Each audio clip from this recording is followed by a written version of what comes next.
Assalamu alaikum. Un mulet au gouvernement, on dirait un poisson d'avril. Un baudet nommé Boston Curtis a bien glissé son sabot dans l'urne et en est ressorti officiellement élu. Imaginez un été brûlant dans une petite ville américaine. Le maire Kenneth Simons, démocrate jusqu'au bout des ongles, peste contre ses voisins républicains. Il voterait pour un sandwich s'il avait notre logo. Furieux, il se dit qu'il va leur offrir une leçon en 3 actes. Choisir, voter et découvrir qu'ils viennent d'élire un quadrupède. Le maire repère Boston Curtis, un âne mulet costaud de 9 ans qui broute l'herbe de la mairie.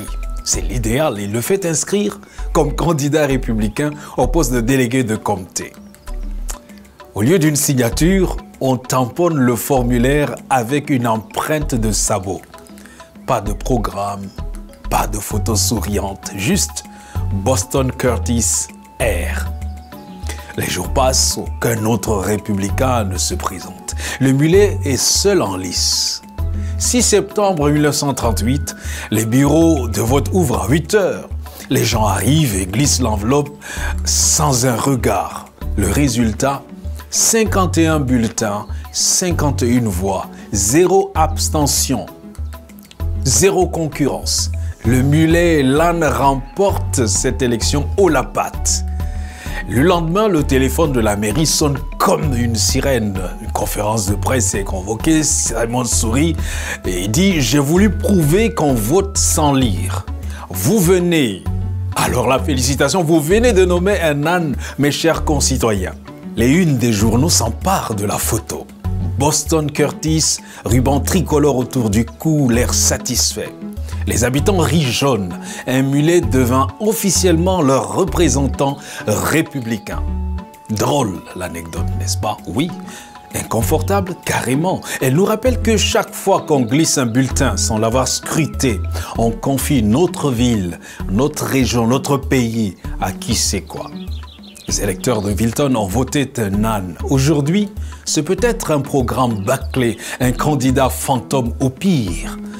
En 1883, à Allentown, New Jersey, une statue de bois représentant un Indien fut inscrite comme candidat fictif. Son nom, Abner Robbins.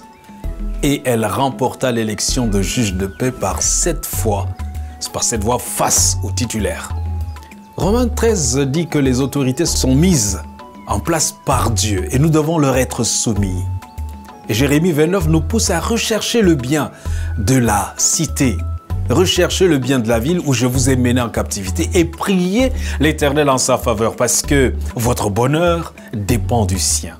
Jérémie chapitre 29 verset 7. Fort de tout cela, voter ce n'est pas juste cocher une case ou bien jeter un bulletin, c'est un acte de foi. Lire, comparer, prier même pour que justice, vérité, respect de la vie soient plus que de beaux mots. Votre bulletin, ce n'est pas un ticket de loterie, c'est un grain de sel dans la plaie du monde. Voter est donc à la fois un privilège et un devoir biblique. Alors la prochaine fois que vous serez seul dans l'isoloir ou bien derrière le rideau, pensez à Boston Curtis ou encore à Abner Robbins, la statue. Aujourd'hui, nous avons besoin d'électeurs qui lisent, qui prient et qui discernent. Mais comment voter?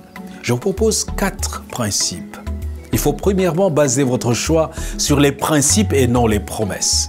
Quels sont les fondements bibliques qui guident un candidat?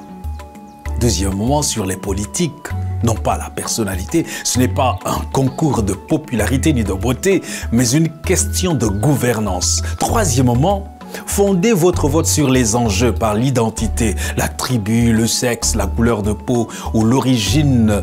N'importe pas du tout dans ce cas, ce sont les valeurs et l'intégrité qui comptent. Et enfin, quatrièmement, sur les faits, pas les émotions. Ne votez pas selon vos impressions, mais selon des données vérifiées et objectives, selon le bilan. Souvenez-vous, chaque pays mérite ses dirigeants. Je dois vous le dire, même si votre candidat préféré est élu, souvenez-vous, il n'est pas le Messie. Il ne le sera pas. Jésus a annoncé, parce que l'iniquité se sera accrue, la charité du plus grand nombre se refroidira. Dans Matthieu chapitre 24, verset 12. Les hommes politiques peuvent ralentir le mal, mais seul le Christ rétablira pleinement la justice et la paix. Il faut se méfier des personnes qui portent tous les espoirs. Elles peuvent vous servir une désillusion amère. Pour le bien de nos pays, il faut prier encore une fois de plus, voter et s'engager pour le bien commun. Mais en définitive, Jésus-Christ reste le seul espoir de l'humanité. À moins de se tourner vers lui, notre monde s'effondrera avec la prochaine tempête qui se prépare. Que Dieu te bénisse.